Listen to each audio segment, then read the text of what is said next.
पढ़ाई हब में आज हम फिजिकल एजुकेशन में अपना चैप्टर 5 कंटिन्यू कर रहे हैं।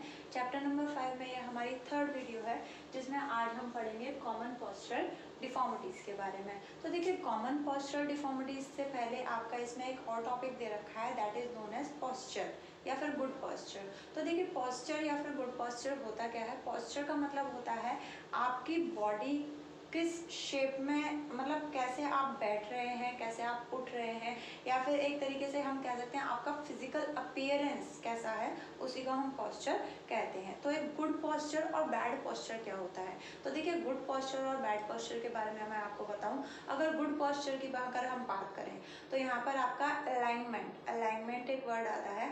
अगर आपका हेड, नेक, शोल्डर, ट्रंक, पैल्विक और लिम्स, ये सारी चीज़ें स्ट्रेट वे में है या एक बैलेंस में आ रही हैं, मतलब बिल्कुल ये सारी चीज़ें बिल्कुल स्ट्रेट में आ रही हैं, तो that is known as good posture. ठीक है। तो यहाँ पर अगर आप गुड पोस्चर की चीज़ें या फिर पिक्चर्स देखेंगे तो उसमें क्या होगा, साइड से अगर कोई पर्सन खड़ा है तो उसका हेड से लेकर और एंकल तक जो आपकी एड़ी होती है, अगर एक ऐसे करके लाइन ड्रॉ करी जाए तो वो बिल्कुल स्ट्रेट आनी चाहिए, जिसमें आपके उस स्ट्रेट लाइन में क्या क्या चीज़ें आनी चाहिए। सबसे पहले हेड आना चाहिए, उसी स्ट्रेट लाइन में आपकी नेक, उसी स्ट्रेट लाइन में शोल्डर, देन आपका trunk, then pelvic and then limbs. अगर ये सारी चीज़ें आपकी बिल्कुल स्ट्रेट लाइन में आती हैं, so that mean your posture is good. ठीक है। अब यहाँ पर हम बात करेंगे कॉमन पोस्चरल डिफॉर्मिटीज़ की। पोस्चरल डिफॉर्मिटीज़ होती कैसी हैं। अगर हम नॉर्मली बात करें तो हर पर्सन का जो पोस्चर है वो परफेक्ट नहीं होता, उसमें कुछ ना कुछ प्रॉब्लम होती है। ऐसा भी नहीं है कि भाई किसी का भी पोस्चर सही नहीं है। अगर आप अपना डेली रूटीन बहुत अच्छा रख रहे हैं, एक्सरसाइज को आप अपनी डेली लाइफ का एक पार्ट बनाकर रख रहे हैं, आप नॉर्मली फिजिकल एक्टिविटीज़ में पार्ट ले रहे हैं, तो आपका पोस्चर गुड भी होता है। ठीक है। तो यहाँ पर अगर हम बात करें कॉमन पोस्चरल डिफॉर्मिटीज़ की, तो हमारी बॉडी में ऐसी कौन कौन सी पोस्चरल डिफॉर्मिटीज़ होती हैं जिससे हमारे उठने बैठने का तरीका या फिर हमारे कहते हैं बॉडी का स्ट्रक्चर थोड़ा सा देखने में अच्छा नहीं लगता। तो यहाँ पर हम बात करें, सबसे पहले हमें दे रखा है स्पाइनल कर्वेचर। स्पाइनल कर्वेचर मतलब आपकी जो स्पाइन, रीढ़ की हड्डी होती है उसमें कर्व आ जाना। फ्लैट फुट, फ्लैट फुट का मतलब होता है हमारा जो फुट होता है, पैर होता है, उसके बीच में अगर आपने देखा होगा साइड से एक आर्क होती है ना, तो वो अगर नहीं होती so that problem is known as flat foot. Knock knees, knock knees का मतलब क्या होता है। नॉक नीज का मतलब आपकी जो नीज है वो आपस में मिल जाना और फुट के बीच का गैप बढ़ जाना। उसके बाद आता है आपका बोलैक्स। बोलैक्स का मतलब होता है, बोलैक्स में अपोजिट हो जाता है, इसमें हमारे जो फुट्स हैं आपस में, जो पंजे हैं वो मिल जाते हैं और जो हमारी नीज हैं वो एक दूसरे से दूर जाने लगती हैं। उसके बाद आपका दे रखा है class round shoulder. Round shoulder मतलब जो कंधे आगे की तरफ झुक जाते हैं उन्हें हम राउंड शोल्डर कहते हैं। तो आप हम एक एक करके इनको पढ़ेंगे। सबसे पहले हमारा दे रखा है स्पाइनल कर्वेचर। तो यहाँ पर अगर मैं इन सारी डिफॉर्मिटीज की बात करूँ तो ऑल ओवर आपका स्पाइनल कर्वेचर ऐसा है जो काफी बड़ी डिफॉर्मिटीज में आता है। बड़ी का मतलब लेंथी भी है और इसमें स्पाइन के बारे में आपको डिफॉर्मिटीज दे रखी हैं। तो एक स्पाइनल कर्वेचर में ही आपकी 3 डिफॉर्मिटीज आ जाती हैं। ठीक है। तो स्पाइनल कर्वेचर की अगर हम बात करें, देखिए मैंने यहाँ पर लिखा हुआ है रिलेटेड टू स्पाइन, ये हमारी स्पाइन से रिलेटेड होता है। तो पहले मैं आपको स्पाइन से रिलेटेड कुछ बातें बता दूं। आप लोगों ने सुना होगा हमारी जो स्पाइन है, रीढ़ की हड्डी है, उसमें 33 जॉइंट होते हैं या 33 बोन्स होते हैं, कुछ लोग ऐसा कहते हैं। तो वो क्या होता है, देखिए वहां पर 2 चीजें होती हैं हमारी स्पाइन के रिलेटेड। हमारी स्पाइन में अगर मैं बोन्स की बात करूं, ठीक है, तो बोन्स वहां पर होती हैं 26, ठीक, जबकि उसमें जॉइंट होते हैं या फिर वर्टिब्रास होती हैं 33। यहाँ पर मैंने आपको लिख रखा है सर्वाइकल, यहाँ से हमारी जो ये नेक का पीछे वाला पार्ट होता है, वहां से हमारी स्पाइन शुरू होती है और जो हमारा हिप एरिया है, जहाँ से हमारी अपर बॉडी और हिप एरिया ज्वाइंट होते हैं, वहां तक हमारी स्पाइन होती है। तो वहां पर अगर हम बात करें तो सर्वाइकल हमारा ऊपर का रीजन होता है जिसमें कितनी बोन्स होती हैं, 7। उसके बाद होता है थोरैकिक। थोरैकिक मतलब यहाँ से पीछे से लेकर और जो हमारा पीछे पूरा जो कवर करता है, मतलब लंग्स के पीछे जो पूरी बोन होती है वो हमारा थोरैकिक रीजन होता है जिसमें कि 12 बोन्स होती हैं। उसके बाद आपका आता है लंबर रीजन। लंबर रीजन आता है हमारे एब्डोमिनल पार्ट पे जिसमें 5 बोन्स होती हैं। उसके बाद एट लास्ट आता है sacrum and coccyx. Sacrum and coccyx एक एक बोन होती है, बट सैक्रम के अंदर 5 वर्टिब्रास होती हैं एंड कॉक्सिक्स के अंदर 4 वर्टिब्राज होती हैं। ये मैंने आपको इसलिए बताया, आपकी बुक में शायद ही ये लिखा हो, बट मैंने आपको इसलिए बताया है क्योंकि ये जो स्पाइन रिलेटेड हम अभी डिफॉर्मिटीज पढ़ रहे हैं ये इन्हीं से रिलेटेड है। अगर आपको पर्टिकुलर पता होगा कि स्पाइन के किस रीजन में प्रॉब्लम है तो शायद आप उसे बहुत अच्छे से एक्सप्लेन कर पाए।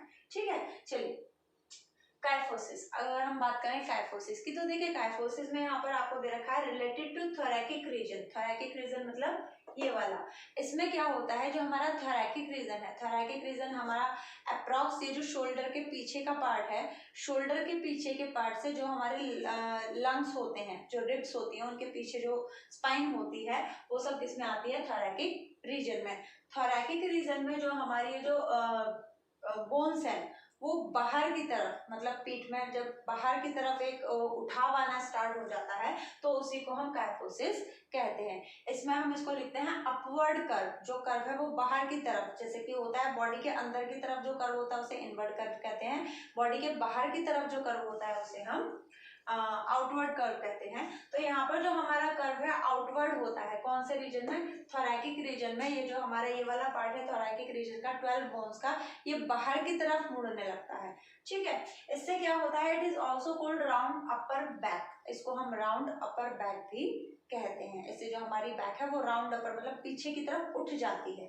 उसके बाद है depression of chest is common. अब ऑब्वियस सी बात है, जब चेस्ट हमारी पीछे की तरफ उठेगी तो हमारा जो चेस्ट वाला एरिया होता है वो अंदर की तरफ चला जाता है। उसके बाद आपका दे रखा है कॉजेस, ऐसा क्यों होता है या इसके कौन कौन से रीजन है। तो सबसे पहले आपको दे रखा है बाय माल न्यूट्रिशन, पोषण की कमी की वजह से ऐसा होता है। उसके बाद रिकेट्स, रिकेट्स हमारी बोन से रिलेटेड एक प्रॉब्लम होती है, उसकी वजह से होता है। हैवी लोड ऑन शोल्डर्स, अगर आप अपने शोल्डर्स पे बहुत ही हैवी लोड लेकर चल रहे हैं, बहुत लंबे समय से चल रहे हैं, तो आपको ये प्रॉब्लम हो सकती है।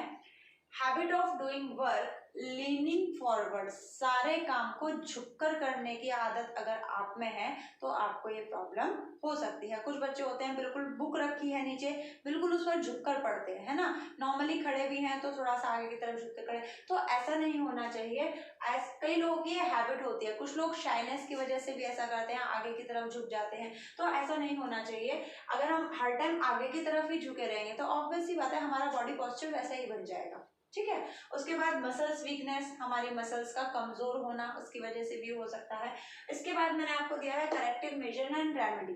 इस चैप्टर में आगे आपको करेक्टिव मेजर्स अलग से दिए हुए हैं या रेमेडीज अलग से दी हुई हैं, बट हम इनको साथ साथ करते हुए चलेंगे क्योंकि डबल डबल रिपीट करने का कोई मतलब नहीं है, आगे भी यही चीज है। ठीक है, चलिए, तो अगर हम करेक्टिव मेजर की बात करें, so keep a pillow under your back while sleeping.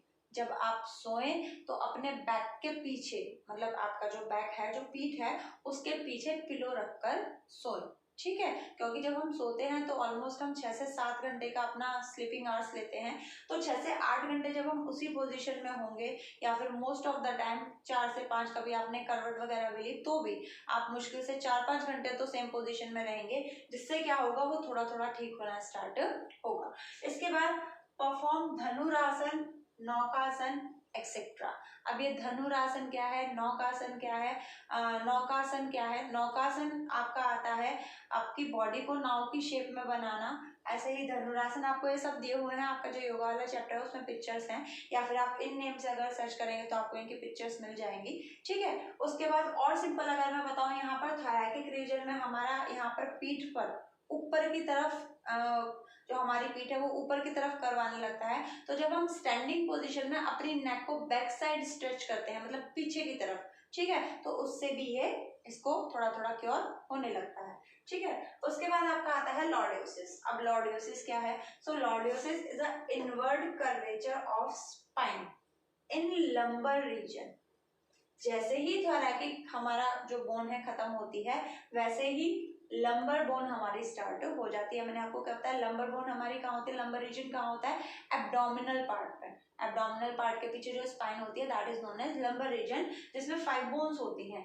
जब वो लंबर रीजन में, उन बोन्स में इनवर्ड अंदर की तरफ करवाना स्टार्ट हो जाता है, so that is known as lordosis. Okay, चलिए, इसके बाद बेंडिंग ऑफ हिप जॉइंट। यहाँ पर प्रॉब्लम क्या आती है, जो हमारा हिप जॉइंट है वहां से हमारी बॉडी आगे की तरफ बेंड होने लगती है। ठीक है, इसके बाद आपका दे रखा है कॉजेज। इसके कॉजेज क्या है, इम्प्रॉपर डेवलपमेंट ऑफ मसल्स, अगर आपकी मसल्स प्रॉपरली डेवलप्ड नहीं है तो आपको लॉर्डोसिस की प्रॉब्लम हो सकती है। उसके बाद डिसीज अफेक्टिंग वर्टिब्रास, या फिर आपको कोई ऐसी प्रॉब्लम हुई है जिससे आपकी वर्टिब्रास इफेक्ट हुई हैं तो उससे भी आपको ये प्रॉब्लम हो सकती है। उसके बाद इसमें ओबेसिटी भी दे रखा है। ओबेसिटी मतलब अगर आप अर्ली एज पे, कुछ बच्चे होते हैं वो बहुत ही कम एज पर वेट गेन करना स्टार्ट कर देते हैं, मतलब उनकी बॉडी ऐसी होती है कि वो बहुत जल्दी वेट गेन करना स्टार्ट कर देते हैं। तो अगर आप अर्ली एज पर वेट गेन कर रहे हैं, अपनी हाइट के अकॉर्डिंग बहुत ज़्यादा वेट गेन कर रहे हैं, तो उस कंडीशन में भी, ओबेसिटी की कंडीशन में आपको लॉर्डोसिस हो सकता है। उसके बाद आपको दे रखा है इसके करेक्टिव मेजर और रेमेडीज क्या होती हैं। तो देखिए, परफॉर्म सिटअप्स रेगुलरली, हमें सिटअप्स रेगुलरली परफॉर्म करने चाहिए। उसके बाद परफॉर्म पश्चिमोत्तासन एंड हल आसन, पश्चिमोत्तासन एंड हल आसन हमें परफॉर्म डेली रेगुलर करना चाहिए। And to touch exercise at least 10 time, आपको पर डे ऐसी एक्सरसाइज करनी है जिसमें आप अपनी टोज को टच करें विदाउट बेंडिंग योर नीज। कोशिश करें, शुरू में नहीं होगा बट धीरे धीरे करेंगे तो वो होने लगेगा। और कितनी बार, दिन में कम से कम 10 टाइम्स। ओके, तो आज आपका यहाँ पर हमने स्पाइनल कर्वेचर में 2 कर लिया है, काइफोसिस एंड लॉर्डोसिस। इसका एक और पार्ट है स्कॉलियोसिस, उसे हम नेक्स्ट वीडियो में कंटिन्यू करेंगे। आपके अगर कोई सजेशंस हैं या आपके कोई भी कमेंट्स हैं, या अगर आपको कोई पार्ट नहीं समझ में आता है या आप कुछ और भी इसमें ऐड करवाना चाहते हैं तो आप नीचे कमेंट सेक्शन में अपना कमेंट कर सकते हैं। This is it for today, thank you.